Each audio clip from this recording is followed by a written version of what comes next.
Renaissance or the revival of classical Greco-Roman learning inspired and encouraged people to question and challenge long-established ideas and institutions that had been imposed on them by the church and their kings. They refused to blindly accept the dictates of their rulers and the church. अब यहाँ पर बताया गया है कि जो ये रिनाइसांस, जो ये बदलाव की जो एक एज शुरू हुई, इसमें लोग जो थे वो इतने ज़्यादा समझदार होते गए, यानी कि उनको इतना ज़्यादा नॉलेज आने लगा, इंस्पायर होने लगे दूसरे लोगों से, और इसी कारण से वो जो चीज़ें उनके ऊपर थोपी जाती थी, इम्पोज की जाती थी, किसके द्वारा? चर्च के द्वारा या फिर राजा के द्वारा। आपको पता है ना, राजा कुछ भी बोल देता था तो उसको मानना ही पड़ता था। चर्च यानी कि जो पुजारी होते हैं उस समय के, वो जो भी कहते थे उसको मानना पड़ता था। तो इन सब चीज़ों को वो चैलेंज करने लगे, उन्होंने इन सब चीज़ों को ब्लाइंडली एक्सेप्ट करने से मना कर दिया।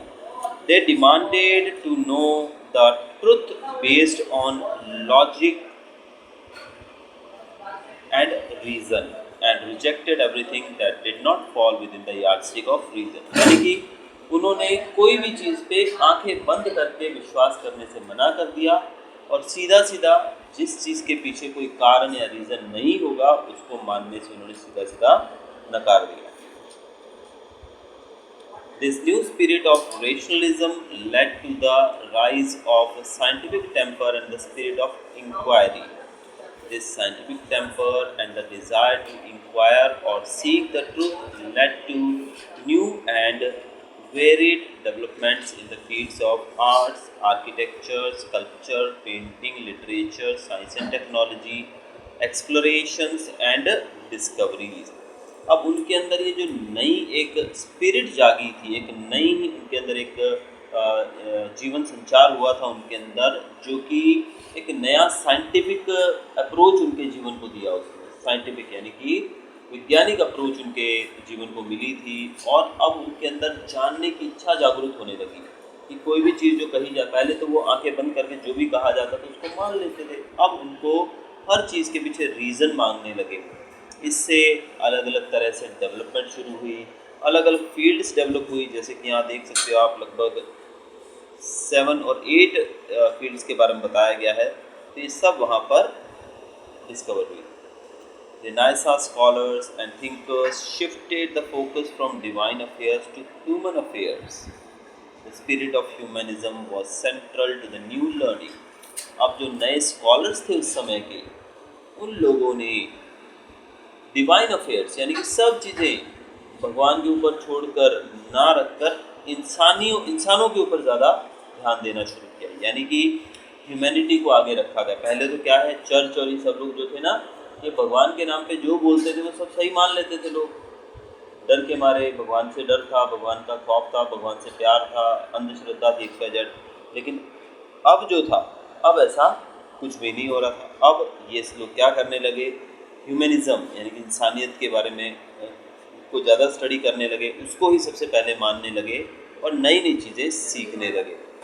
Medieval preoccupation with the religion, afterlife, heaven and hell was replaced with a deep and abiding interest in human affairs, their joys and sorrows, desires and fulfillments, freedom and creativity in this life। अब पहले जो divine affairs यानी कि पहले वो क्या मानते थे, पहले वो मानते थे रिलीजन, फिर पहले वो मानते थे रिलीजन में, आफ्टर लाइफ में, हेवन हेल यानी स्वर्ग नर्क पुनर्जीवन, इन सब चीज़ों को मानते थे, यानी कि जो चीज़ हमें पता ही नहीं उनके बारे में मानते थे। अब इन सब चीज़ों को छोड़कर वो लोग इंसानी सुख दुख, इंसानों की जो डिज़ायर्स हैं उसके बारे में, यानी कि ऐसी चीज़ों को मानने लगे जो हमारे जीवन में डेली हमारे सामने, यानी कि जो सच्चाई है जो हमारे पास है उस चीज़ को मानने लगे। Freedom, creativity etcetera. The spirit of the renaissance period found expression in every aspect of human life। This period saw great outburst of creativity and brilliance। अब ये जो पीरियड था रिनाइसेंस का, इसने लोगों के अंदर एक नया उत्साह भर दिया, स्पेशली ह्यूमन लाइफ के प्रति।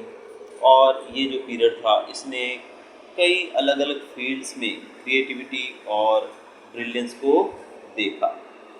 Voyages of discovery. अब उस समय डिस्कवरीज भी काफ़ी हुई। The Renaissance also fostered a spirit of exploration and discovery. This period bred a spirit of adventure and the desire to explore the unknown, which in turn led to exploration and the discovery of many new lands. Renaissance ने ही लोगों के अंदर explore करने की और discover करने की जो स्पिरिट थी उसको जगाया। ये वो समय था जिसमें लोगों ने नए नई जगहों की खोज की, नई नई डिस्कवरीज की। 15th सेंचुरी के मिड की बात की जाए तो ऑटोमन टर्क्स जो थे उन्होंने एशिया माइनर को कैप्चर कर लिया and cut off direct land links between Asia and Europe. जैसे कि मैंने आपको कल ही समझाया था, जिसको हम कॉन्स्टेंटिनोपल कहते हैं, उसको इन्होंने कैप्चर कर लिया ऑटोमन टर्क्स ने, और एशिया और यूरोप के बीच का जो लैंड रूट था वो क्लोज हो गया। टर्क्स ने इवन मेन पोर्ट्स जो थी मेडिटरेनियन सी के अंदर उस पर कब्जा कर लिया, यूरोपियन शिप्स के ऊपर रेड किया, इवन हैवी टैक्स लगा दिया। जो भी उनके लैंड रूट से सामान जाता था उसके ऊपर हैवी टैक्स लगाना शुरू कर दिया। This was a great blow to European trade with the east. इससे यूरोपियन ट्रेड को बहुत प्रभाव पड़ा उसके ऊपर।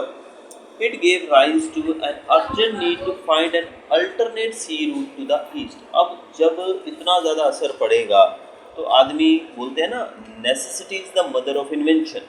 तो अब ज़रूरत पड़ने लगी तो अर्जेंटली एक अल्टरनेट सी रूट ढूंढने की कोशिश की गई, और इसी दौरान great voyages of exploration were undertaken leading to great discoveries of new routes and new lands. फिर डिस्कवरीज की जाने लगी, नए नए रूट्स की, न्यू लैंड्स की।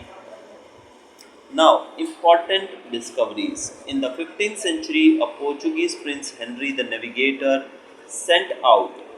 अब पोर्टुगीज प्रिंस जो थे हेनरी द नेविगेटर, उन्होंने कुछ एक्सपीडिशंस भेजे west coast of Africa, Africa के वेस्ट कोस्ट में।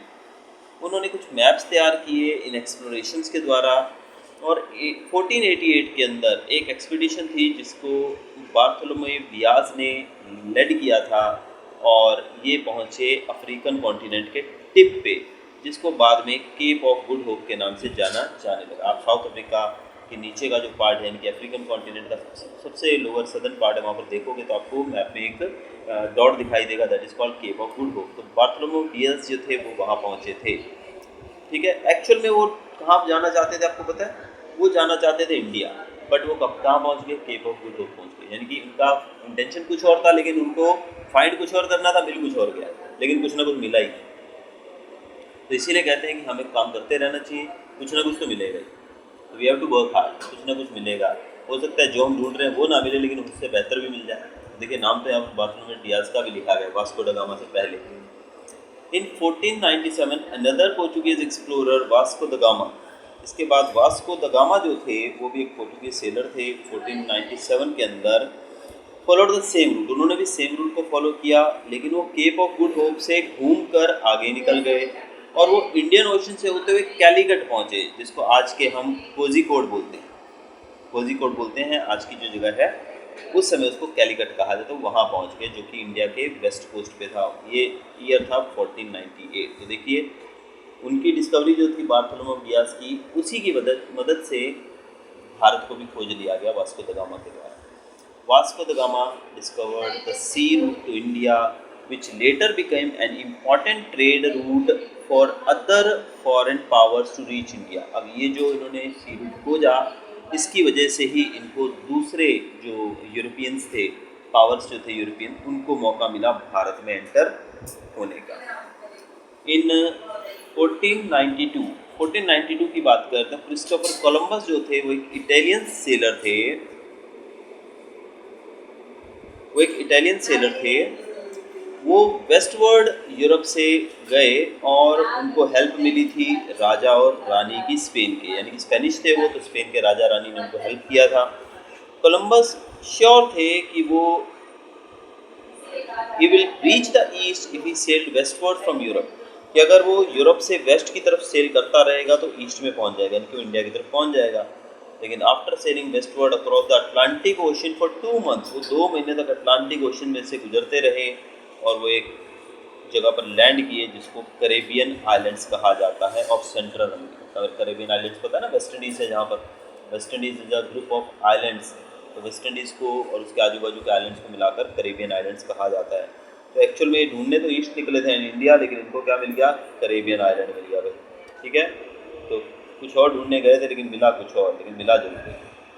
He undertook more voyages and discovered several more islands in the Caribbean Sea and along the coast of Venezuela.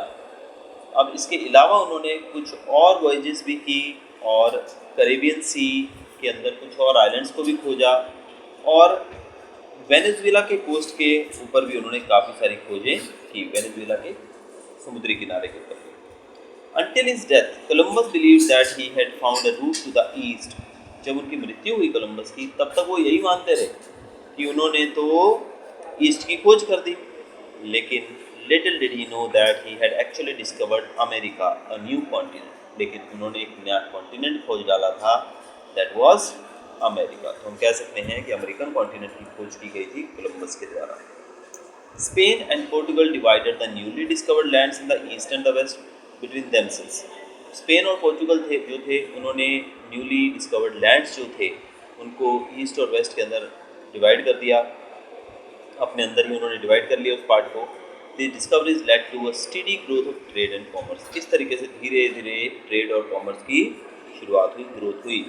A new class of rich merchants emerge, नए merchants, rich class merchants emerge हुए। These merchants accumulated enormous wealth and helped their rulers to build prosperous, strong and stable states. इससे इनके जो राजा थे उन्होंने उनको काफ़ी help मिली strong और प्रॉस्परस स्टेट्स को डेवलप करने में।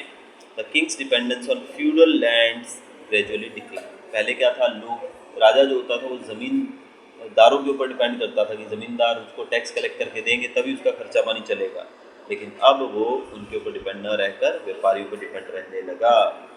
The wealthy merchants and the professional class consisting of doctors. अब वेल्दी मर्चेंट्स हो गए, प्रोफेशनल क्लास कंसिस्टिंग डॉक्टर्स हो गए, लॉयर्स हो गए, टीचर्स हो गए, ये सब लोगों का जिनका भी हम यहाँ नाम ले रहे हैं, they form the middle class. इनको मिडिल क्लास में गिना जाता था उससे। Middle class in general and the merchants in the particular became the most influential section of the society, contributing greatly to the progress of humankind. अब ये लोग जो थे इनको सबसे ज़्यादा इन्फ्लुएंशियल माना जाता था, प्रभावित करने वाला माना जाता था, और माना जाता था कि यही लोग हैं जो मैनकाइंड के अंदर सबसे ज़्यादा प्रोग्रेस करने में कंट्रीब्यूट कर रहे हैं। These discoveries also enriched people's knowledge of world's geography. इससे लोगों को वर्ल्ड ज्योग्राफी समझने में ज़्यादा मदद मिली। And even brought about revolutionary economic changes in Europe. Europe के अंदर रेवोल्यूशनरी इकोनॉमिक चेंजेस भी आए, यूरोप की इकोनॉमी बहुत ज़्यादा बढ़ गई because of the sea routes only.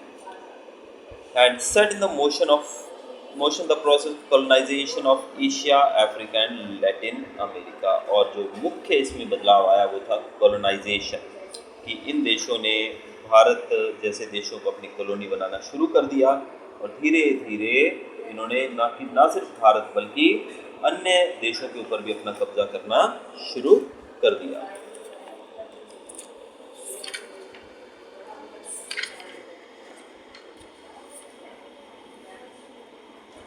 Next is reformation. Reformation की बात करेंगे हम। During the medieval period religion was central to human existence. सबसे ज़्यादा जो तवज्जो दी जाती थी वो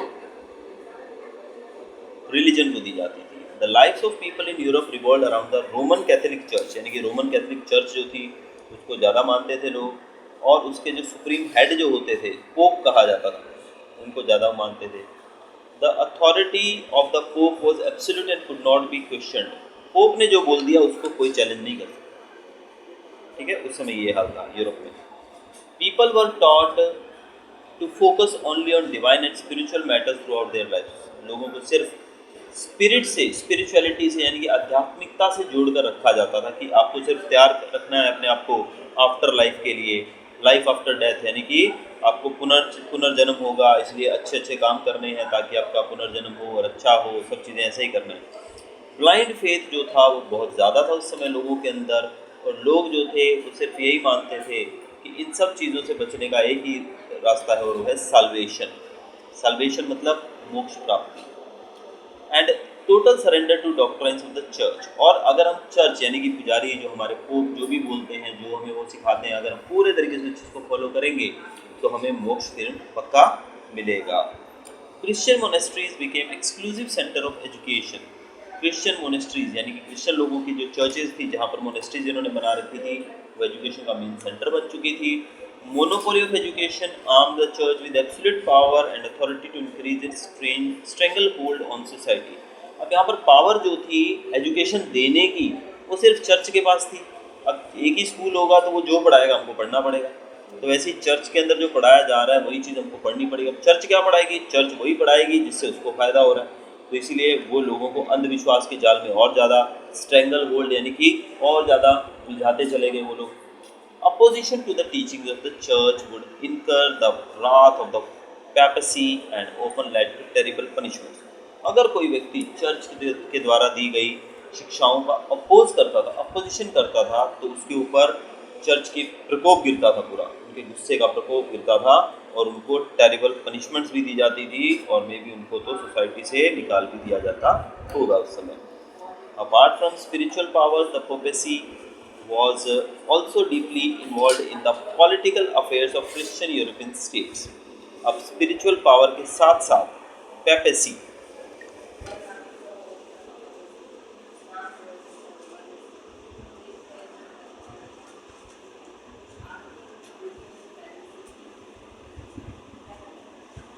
पेपेसी मतलब यहाँ पर पोप का जो अथॉरिटी थी, जो पोप की, तो जो स्पिरिचुअल पावर के साथ साथ पोप की जो अथॉरिटी थी वो इतनी ज़्यादा इन्वॉल्व थी इवन पॉलिटिकल अफेयर्स के अंदर भी, यानी कि पॉलिटिक्स भी इन लोगों के अंडर में थी कुल मिला के देखा जाए, यानी कि चर्च के। Rulers of these states were appointed and dismissed by pope. अब स्टेट के रूलर्स भी पोप ही अपॉइंट करते थे और डिसमिस करते थे। And subjected to the doctrines and regulations of the church, और वो सब करते थे इसके आधार पे अपनी चर्च की पॉलिसीज़ के हिसाब से, जो चर्च का जो रूल्स एंड रेगुलेशंस होते थे उसके हिसाब से। As the church became increasingly wealthy and powerful, clergymen and priests began to lead a life of easy, luxury and opulence. They became corrupt and immoral and lost interest in the welfare of the people. अब church जो थी उसके सब कुछ उसके हाथ में चला जाने लगा। राजा भी जब उसकी मर्जी से बनाया जाएगा और गिराया जाएगा राजा को भी, तो पावर तो सबसे ज़्यादा चर्च के पास होगी, जिससे चर्च और ज़्यादा वेल्दी हो गया, पावरफुल हो गया। अब क्लर्जीमैन जो थे, पुजारी जो थे चर्च के, पोप वगैरह जो थे, इनके पास ज़्यादा पैसा होने की वजह से ये लोग मस्त जीवन जीने लगे, लग्जरियस लाइफ जीने लगे और ये करप्ट होते गए, और पैसा लालच में ये लोग और करप्ट होते गए, इमोरल एक्टिविटीज़ में शामिल हो गए, और इनका जो रोल था लोगों के जीवन में सुधार करने का, उससे ये बिल्कुल ही दूर जाते थे।